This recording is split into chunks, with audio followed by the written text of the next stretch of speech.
If you've been to school any time within the past 30 years, you're probably feeling a little bit uncomfortable right now.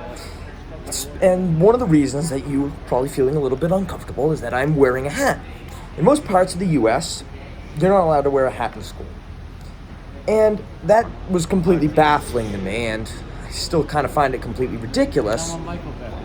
But I wanted to get to the bottom of exactly why such a stupid rule was in place in so many parts of North America, not just the United States. And I want to also try and convince people to get rid of the rule. If you've ever been told to take off your hat in school, you were probably told that it was because of gangs. And that is the most common explanation as to why hats are banned in schools.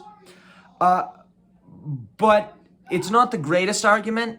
I mean, gangs do use hats to denote gang affiliation, and many of the hat bans arose during the 1980s when there was a widespread fear of gangs all across the country. However, a lot of schools in extremely rural areas, like the middle of nowhere in Maine, or the middle of nowhere in New Hampshire, Nebraska, Wyoming, they still use the gang explanation explain why they don't have hats, even though there's obviously no gangs in the middle of nowhere in Vermont. Are you sure about that?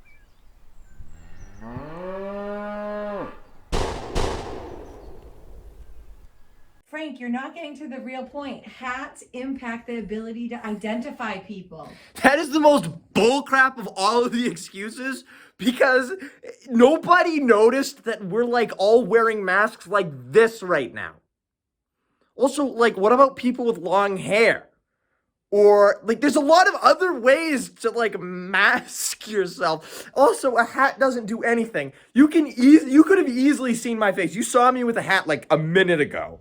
And you could easily see my face. Public schools are trying to ensure the safety of all individuals. But there's so many better ways to do that other than banning freedom of speech. Now, even though the gang explanation is the only half decent explanation, it's pretty bad. It's the only half decent explanation for why to ban hats. The rest are completely ridiculous, and they don't really get to the root of the problem. One of them that has been told to me time and time again is that it's disrespectful to the troops who fought for our country. They take an oath to, like, preserve and protect the Constitution. You know what is written right there in the Constitution is the First Amendment. You can watch my video on it, but the First Amendment has been, beyond a shadow of a doubt, been proven to protect your right to wear whatever you want. One thing here, I get a little bit crazy in the next scene, so don't take anything that I'm saying too literally. Banning a hat is not actually a human rights violation, and it hasn't been totally proven to be beyond the Constitution. That's just my personal interpretation of the case. And I'm not a lawyer. I'm a 16-year-old kid.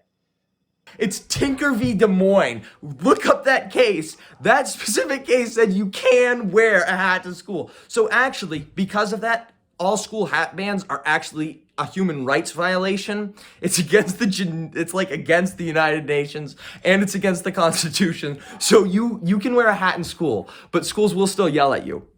And it apparently disrespects the troops that give their lives to fight for freedom by taking away freedom. Another one that I've heard that is completely ridiculous is you could hide a gun in a hat. Which is so stupid because they allow you to bring, like, school bags into school, and you could totally hide a gun in a school bag. Like, I mean, I know some schools don't allow you to do it, but the school that I go to lets you bring a bag into school, but not wear a hat. Oh yeah, and this brings us to the ultimate reason why schools have a hat ban.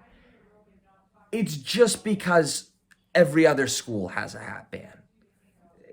It's just kind of like a lemmings thing. Everyone has a hat ban because this person has a hat ban.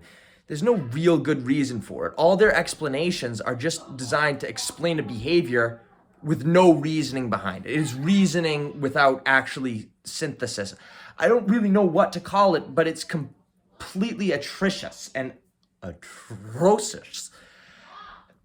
So, what I suggest to you is you go to school, when you go back in person, if you are going back in person, and you wear a hat to school, and regardless of whether or not your teachers will let you, and you just don't take it off when they tell you to.